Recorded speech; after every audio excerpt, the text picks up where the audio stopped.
Okay guys, hello again. So we are joined now by not only Zanogra, the support for ACOG, but also by DeFunkt, the AD carry. How are you guys? You alright? Pretty good. Yeah, not too shabby. Good, good. So obviously we have been following you throughout week one and it's just come to an end. You went 2-1. Surprisingly, not losing your game to Manchester, actually a very dominant performance against Manchester, looking very strong. But the game that you the game that you lost was against a Nottingham team that you actually said earlier in the week, sorry Zanogra, you weren't feeling too scared about. Oh my Whoa, God. hang on. I said, are they a trash tier team because you guys forgot about them? I didn't say they were bad. As far as I recall, I remember you being pretty confident against Nottingham. Yeah, We I think asked there's you video which team you evidence. were least afraid of, and you said Nottingham. There's video evidence of this, Zanogra, so say what you will, but Stress. it's out there. It's out there. But either way, we'll ask about the first game first. Manchester, the strongest team, current champions, and you guys did amazing against them. How did you feel coming off that game? And how did you feel that game went? Do you want to start or me? I guess. You start. I think like when we went into the game, when we saw our picks and we saw their picks, because we were kind of expecting a AP Alistair in mid, and then we were surprised to see it at the bot lane. And I think from early game we got some gangs off on bot. We forced a couple of things, and I think by mid game we knew we can win this, and I think we did some good rotations. Kinda became an issue for them to deal with 1v1. And overall, I think it was just a really solid performance by everyone. Definitely. I think in the first game we just did well in laning phase really, and we didn't make any dumb mistakes, which I think brings us to second game. Well, a bit more about this first game. First of all, you didn't go towards this traditional like tanky sort of meta. You had the Nidalee top, you had the Ziggs mid. That Nidalee top it's something he plays a lot in solo queue. I originally thought that he just played like loads of mid lane. Is that Nidalee top something he plays a lot? And do you guys feel completely confident in that to beat even the tanky champions he was up against? Was it a Mundo that he was against? Nasus, sorry, not a Mundo. And he did really well in that lane. He forced 2 towers by like 20 minutes. Was that something that he practices and plays a lot? I don't know how much he practices it. He definitely plays Nidalee a lot. Pete was always known for playing Nid before in the last season split, and he did some crushing games in the summer as well. But, We're just making a situation now where they have to always ban mid because it's either going mid or it's going top. Yeah, exactly. And it's just a case of Pete's confident with Nid, so if he's confident, why not let him use it? And we don't really care where. Well, it worked out really, really well for you guys, so that's completely understandable. Now, the second game, Nottingham A, new team for you guys, haven't faced them before. They fought to remain in the Super 8 last season. They've changed the roster a bit and obviously came off very strong. What are your guys' thoughts on that game? I'll give him one thing. I'd say they're probably the second best bot lane. Yeah. Well, yeah. It definitely, in comparison to the other bot lanes, it's refreshing because they're a really good bot lane, yeah. So it kind of proved a bit of difficulty with us. But the main areas where I think we gave away the game or we just got behind was overextending and playing a little bit, I wouldn't say cocky, but just careless, I guess. Well, I'd like to it take... really was. I mean, sorry, people were saying in the chat that we threw at the Wraith fight. I think like the Wraith fight was obviously not a good thing at all, and it was just 3 deaths, I think, 4 deaths for nothing. But it wasn't completely lost there. It was mainly that dragon fight where our jungler decided to repel against the Thresh Hook, thinking he was in human form, and it got him killed. I ulted to try and save him. That got me killed, and then I think someone. Do they have Kha'Zix in that game? No.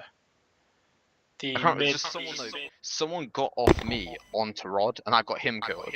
And then just Ori or whoever our mid was died. He was playing Gari, and it was against a Orianna. And that fight was just and then obviously team mid died top as well. So just basically, it was a near enough ace at the Wraith fight, Oh yes, the followed Timo by game. an entire ace at Dragon. Yeah, so So- Nidalee top first game, then you went into that Timo. Again, is it? Does he not like playing the tanky top lane champions, or is it just a counter pick, or what was the thought behind that? I think it fits our style. I think the fact he plays like such aggressive top laners forces the other team to actually have to think about what they want to pick, because obviously if they're picking a tanky top laner, that's not really going to stop him from pushing. So realistically, they need something with wave clear, and if they pick wave clear, kind of sacrifice their team fight potential if they gotta keep their top laner at top. And it's also a case of he's just a really good player, so why limit him to just playing, very standard, very, one-dimensional characters when you could get him to play someone that can either, become a real threat like he was with the Tryndamere, because it's literally their entire sort of their team in the third game was the Kazakhs, and if you can keep Kazakhs out of the game, then it's fine. The same is true in the second game. It's just it didn't really come into light because we got caught too much in the mid game, and that just really lost it all completely for us. Yeah, But so yeah, before we if you can move play on, the champions, why not let them yeah, have it? fair enough. Before we move on to this third game, just want to go back briefly to something you just said, DeFunkt. Second best bot lanes. You still feel that you guys are the better bot lane and the best bot lane in the new? Yeah, easy. Okay, that's fine. They did walk away with the win though there, guys. So this third game, obviously against Cardiff, both from Wales, the two teams in the Super 8 from Wales. Obviously yourselves been from Aberystwyth, and you won that game fairly close to a certain point, and then all of a sudden you suddenly went from being even to about 7k gold ahead. How do you feel that game went? I think it was. I've got to give credit to early. Elise. Yeah, it was pretty good jungling. Elise was to be putting a fair. lot of pressure on us early. Like we were just saying, this Elise is doing work. She's Definitely. mid, she's bot, she's top, she's mid. And Yes. she's just constantly being a threat to us. Some But of me and as soon as the Munch, laning phase ended, we just have a way better team comp, I think, overall. yeah, some of me and Munch did point out that early on, you guys did actually get fairly shut down. I think DeFunkt you were Norton too early on, and their bot lane seemed to be doing very well. But that was under the influence of their jungle. As soon as Wukong started coming bot, DeFunkt you picked up 2 or 3 kills and suddenly went ahead, and then you guys seemed to get back into it and get completely back on form. So would you just say that was completely down to the jungle? It was down to that, and also me making a massive take, because I figured because Elise just mid and only had half HP, I could get away with leveling E as my third one and then put more pressure on bot lane. But then, right as I was about to ward, Elise jumps out of the freaking brush and just kills Rod instantly, and there's nothing I can do to save him. So it's just basically, I just completely screwed up at whenever that was. I think it's like 5 minutes in or 6 minutes in. Right, Munch? Any questions? Yeah, so you feel like you're the strongest bot lane still currently. Obviously, with the sort of jungle pressure, if you could, with regardless of bans and things, what would you say your strongest pair of champions would be in that bot lane? I think it's down to the current style.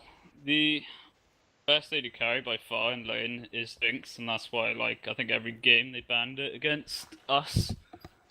Because obviously having an execution ult's gonna win you lane. Like, even with the Jinx, you can just sit back and farm till 6 with your Q.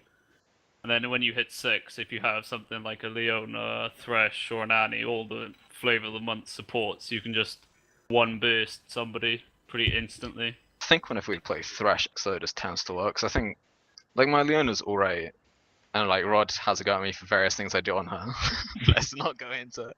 But yeah, I don't know, I play Thresh pretty well, so Yeah, you said anytime I just early. get Thresh plus X, just use it. You said earlier on in the assessment, early in the week on Thursday night, which we will be doing every Wednesday night featuring different Super 8 teams, but you said in that, pretty much word for word, that if people do not ban Thresh off you, you will be taking it, and you think people will be underestimating you. And you did make some great plays on Thresh, so did you feel that is your strongest champion, and were you surprised it wasn't took away from you today at all?